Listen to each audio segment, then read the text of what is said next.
In this video, we are going to talk about scikit-learn and a little bit about the model building process in the machine learning as well, and then how we use scikit-learn for predictive modeling.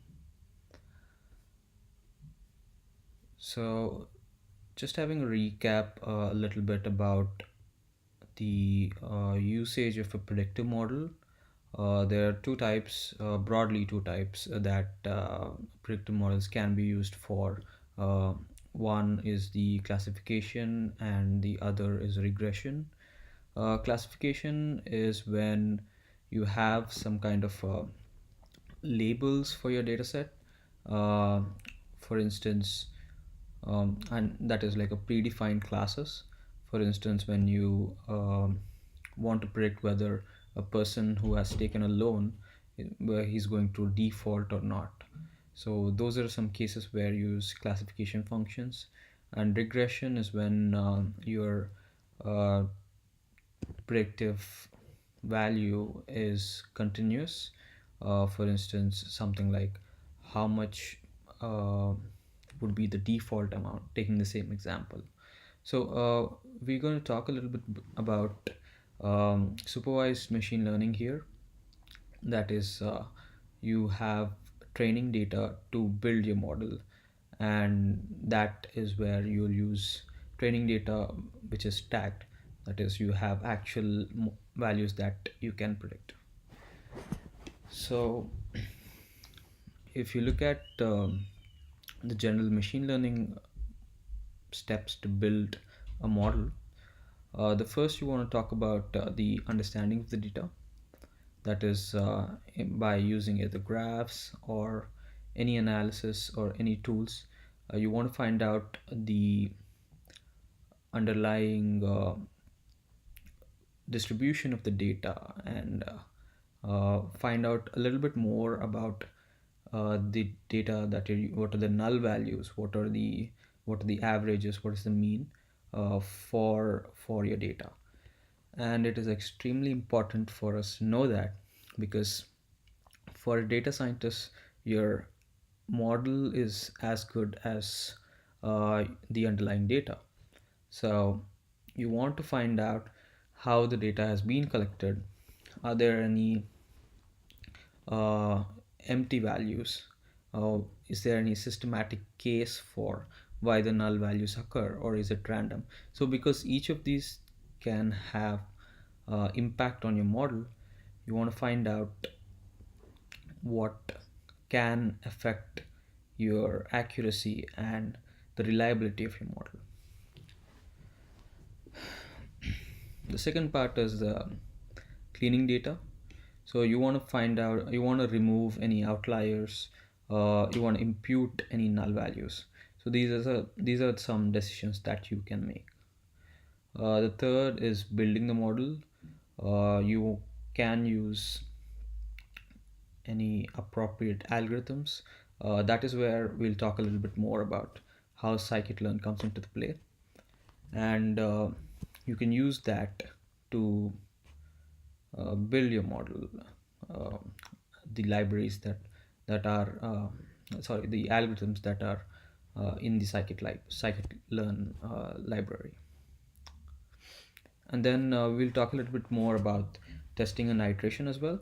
How you want to have a metric that you can use to judge your model, the accuracy metric, or any of these accuracy metrics that you'll use to test your model, test your data, and see whether uh, your model is accurate.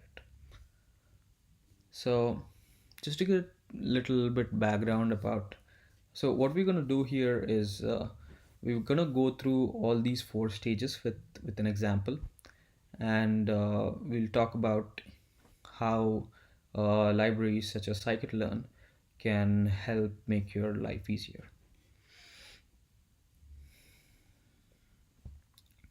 So what is scikit-learn? So to give a little bit background about scikit-learn, it is a library that has supervised and the unsupervised algorithms.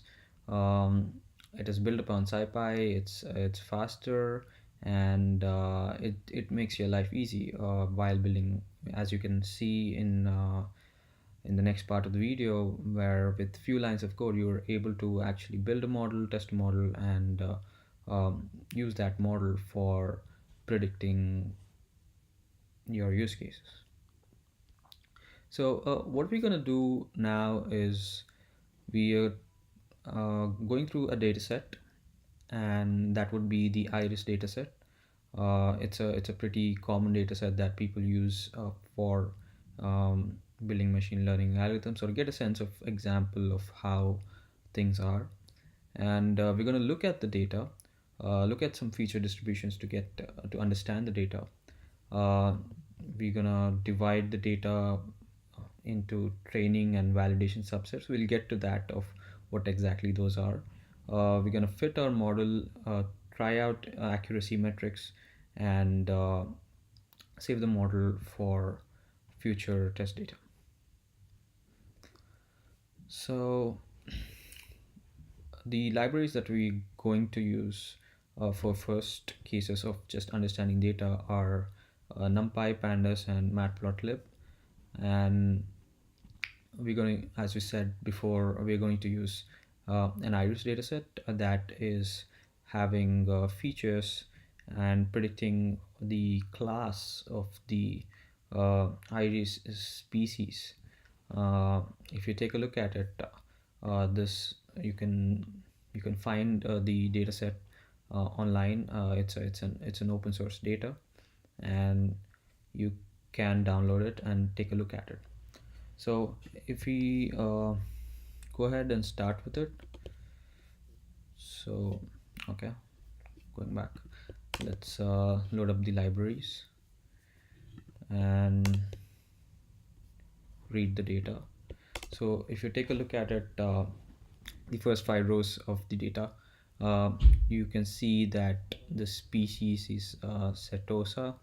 We're not getting much information about it, but we can see that there are 2 features and one Y or predictive feature. Just to get a sense of how the counts are, you can use value underscore counts. That is part of pandas. Uh, you have to understand that why this is an important step for us is understanding data. Is it is important for us to know what is fed into the model, as a lot of decisions will be made by the model based on the data that you have. So when you understand the data, like zeros in the data, are there something like a null value, or is it a default value that is given while collecting data? So if you understand those things, that's when it translates to a better model. So getting back to that, we can shuffle a bit using scikit-learn utils. In that you have shuffle that shuffles the data around, and then we can see it again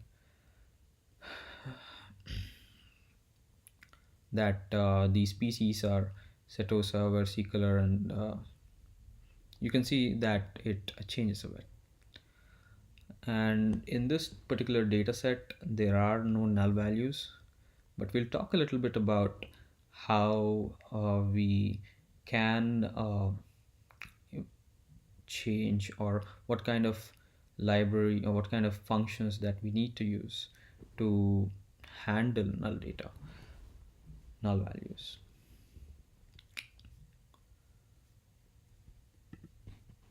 Here we can take a look at the head again. What we are trying to do is have the training features. So what are the features that we are going to use to predict y? For us, the y here is species. We can see that we are taking the first 2 columns over here. Then we can also take the species column and store it in y, just to get a sense of the distribution of how the classes are. We can see that all three classes are equally there in this data set, which is hardly the case when you're having real life data, but always get a feel of how the class distribution is.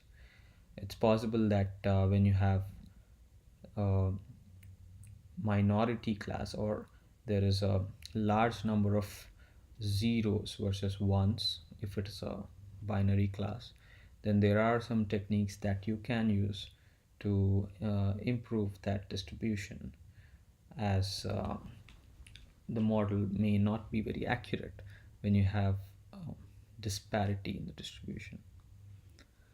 So here, what we're going to do is, for the scikit-learn libraries to work, we would need each of these classes to be given a number. So what we can do is, the three classes which are there here, the versicolor, virginica, and setosa, we're going to map them using y.map. And then here we can see that each of the y variables are given a class number. It's always a good idea when you're transforming, just to get a sense of sanity check again. So keep doing that. And here we can see that the vector shape and the class shape are similar. That is 50, 50, 50, the three classes that we have, as that was before.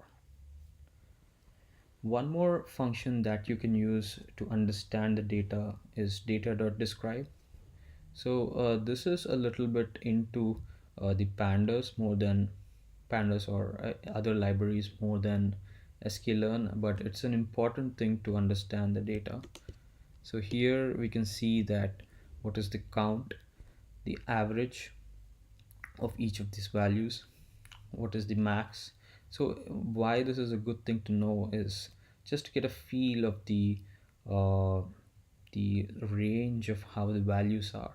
And if you see some anomalies that shouldn't be possible, let's say there's 10,000 over here, or something that is not a good sign, or a valid number, you'll get to know with these functions. And a good way to find out about the distributions is also through graphs. It's easier for us to notice any anomalies, find out how the range and distributions are, if there is any tilt to the curves, if it's a normal distribution or not. Just to get a feel of those is a good idea before you actually build a model. So here you can see, you can use data.hist, which you can use to plot the features. Here you can see the sepal length and sepal width. Sepal width a little bit into normal distribution, but not so much on the sepal length. It's not necessary for the model to have a normal distribution, and or the features to have normal distributions for a better model, but uh, it's good to know, because you can want a transformation for a better fit.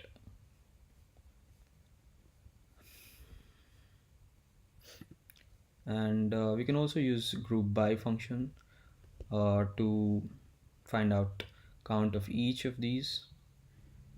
And as you can see, we can have a histogram for each of these values again, for the y variable.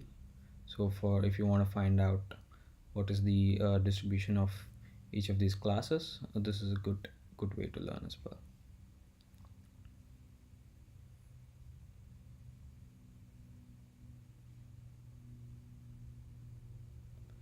So the next step is cleaning the model. Right now in the dataset we don't have null values, but you can do something called imputation for null values. And there are few methods that you can do. One is removing the data itself, removing the null values itself. So the rows, or let's say the column having a lot of null values, you can drop those rows or columns, but that is valuable information that you're dropping. So sometimes you are not able to afford dropping those rows because either due to the less amount of data or a loss of important information or predictive variables. Then you can resort to a few other techniques, which is imputation.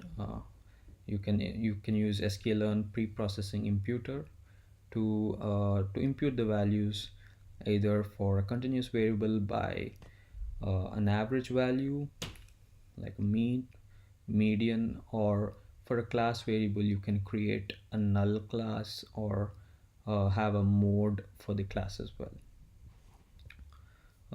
The second one is scaling the variables. So sometimes you want to transform, let's say you have an algorithm that depends on distance to build the model.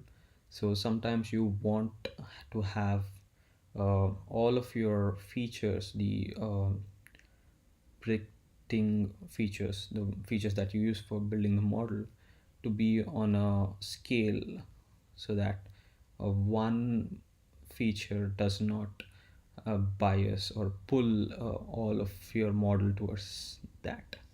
So then you can use standard scalar, which uses z function, that is x minus mean by the standard deviation, a transformation on all of that feature. And you can also use something called a scikit-learn min-max scalar, which transforms your feature between 0 and 1, basically standardizes that.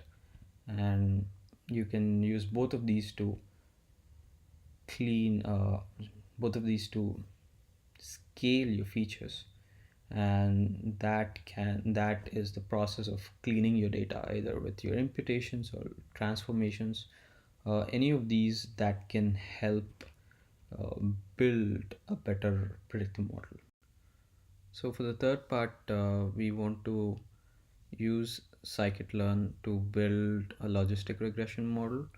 Because it's a class problem that we have, we're going to use a logistic regression model to build logistic regression algorithm to build the model. So the data that we have needs to be split into two parts, that is the training and the test set. Why do we need that? Because we need some kind of a metric to know whether our model is behaving correctly or predicting correct values, and we won't want to bias by building the whole model on this data, and we don't have any other data set to test it. So we're going to split the data set into a training and test set, where you train the model on the training set and then you test the model on the test set. So, but there's also another way to split your model. If you have the ability or you have enough data to split the model into three sets, where you have a training, a validation, and a test set. In that, why you want to do that is there are multiple parameters that you can tune to improve your model. So you train your model on the training set, you tune your model on the validation set, and the test is something that is kept separately. So basically you don't tune your model based on the test set. So you just want to find out what is the accuracy or any other metric that you choose to find out that metric for your model, and that would give more unbiased metric, accuracy metric for your model. uh, we can start with how you split the data. So sklearn has a wonderful functions that can help you do that easily. So you can use train test split from sklearn model selection to give x, that is your training features, y, that is your test feature.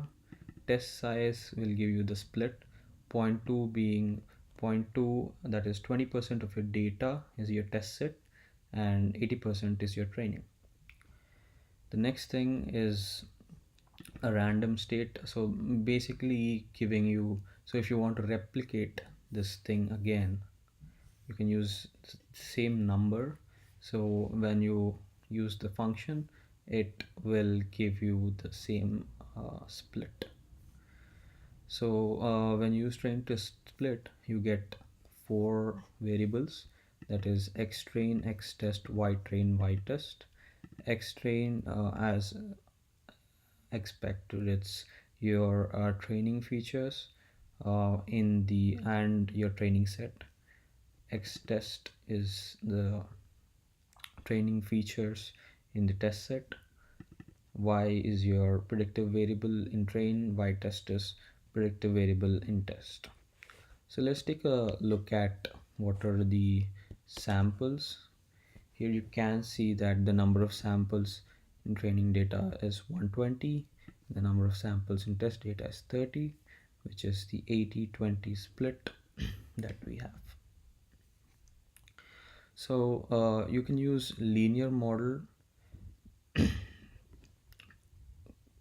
class to get from the scikit-learn, and you can use the logistic regression. So you make a object out of logistic regression, and you can just use fit, giving the x train, that is the training features, and y train, the test features, and just like that you fit your model, which is a simple thing, right? But how do you find out whether your model is performing better or not? So for that you can use accuracy. So the same function, logistic regression model, the object that you have has a score. So in score, what you can do is pass the training, basically the test data. Here we are passing the training data and training predictive variable as well, to get a sense of training accuracy, and you can see that it changes. So just to get a feel of it, if you want to change what you have here, have like a different data, you can see that the accuracy changes because the split of how you have can change the accuracy as well. But more or less they will be in the same range because it's a random selection of the dataset. So here what we're going to do is in this, just to get a sense of what is actually happening, let's use predict function that we have. So here is a score function that predicts and scores the accuracy. It's a simple formula of accuracy over there, that is how many of the predictions you got right from the because you already have the test data set here. But here what we are going to do is we're going to use predict function. So once you fit the model, you can use predict function on any of the training features. We are giving x train, but could be any data set that you want in the future, and you can get the predicted labels for it. So as simple as that, in one sentence, one line of code, you have that. What we're going to do now is just to get a sense of what we predicted. We're going to use a function to find out the error rate and the accuracy of the model. So we are writing a function for that. Find the error rate, that is given the actual label and the predicted label. So we have the predicted labels over here. So the create a empty array to store the loss values. You enumerate over the actual labels, and if it is at is equal to the same, store as 0. If it is not, store as 1. And then you go through the so this is just for printing, and you get the error rate, that is the average of the loss array. So simple calculation, np dot average, then you get the error rate, the accuracy rate as well. So here you can see this is the actual label, predicted label, and because there are 3 classes 0, 1, 2, you get the error if it is not. In the end, the error rate is 0.225, the accuracy of model is 0.775. Right. So we're going to do a little bit about testing the model as well now. One of the things that we have seen already is the score, where you can use the training and the test and some test labels as well. So the one that we kept aside, we can use the same thing, and you can see that the accuracy of the model is 0.733, little less than the test training accuracy. But you can see that using the dot score function, you can do it in just one line of code. But sometimes accuracy may not be the right metric, because let's say you have 100 data set, 100 values, and in that 95 values are 0 and 5 is 1 that you have to predict.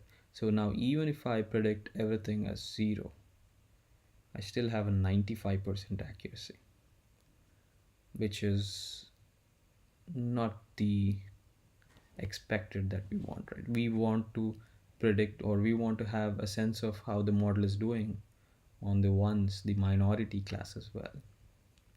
So we do have other ways to find out how you can get the accuracy. One of that, few of that metrics is you can just build a confusion matrix where you can get the precision and recall of each class. So the precision is defined as how many of what you predicted are right for that class. So that is true positive by true positive plus false positive. So for instance, if you look at predicted yes, if you want to find out what is the precision for this, you see what got predicted as yes, and out of which the actual yes are 100, but you have 10 false positives which are actually no but got predicted as yes. So you have 100 by 100 plus 10, that is 110. So and the recall for it is out of all which are yes, how many did the model predict right? So you got to look at this row where of all the things that are yes, that is 5 and 100, 105, how many did the model predict correctly? That is 100. So 100 by 105. So that is true positive by true positive plus false negative. And scikit-learn has these metrics that you can use very easily. You go to the scikit-learn metrics. You can take a look at the library, the functions that are present in the documentation to get some more metrics that you can use for your model. But currently we have used score, the accuracy, and then the confusion matrix. So the same thing, we're going to predict using logistic regression predict, and then we're going to use the confusion matrix, and this is just to get a cleaner picture uh, we're going to have the index and the columns for it. But then the idea is just to have confusion matrix. The same thing when you saw here in the binary. Now we have the three classes, so you have actual and predicted over here. So for the precision, you can just import precision underscore score from the scikit-learn matrix itself, and you can use precision score for give the true class and the predicted class, and you're good to go. So you can see here for each of these classes you have 100% for 0, 0.63, 0.88, and the same on the recall. It's the same thing. That is, you find out you use recall underscore score, you give the true values and predicted values, and then you can get the recall values of it.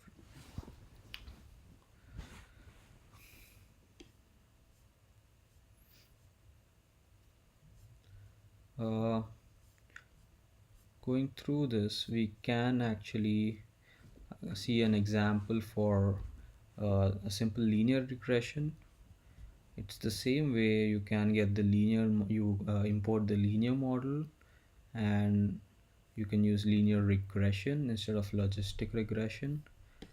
For this, what we are going to use is build a data set. Here we are randomly generating 0 to 100, then the predictive class is 5.1 into x, which is a simple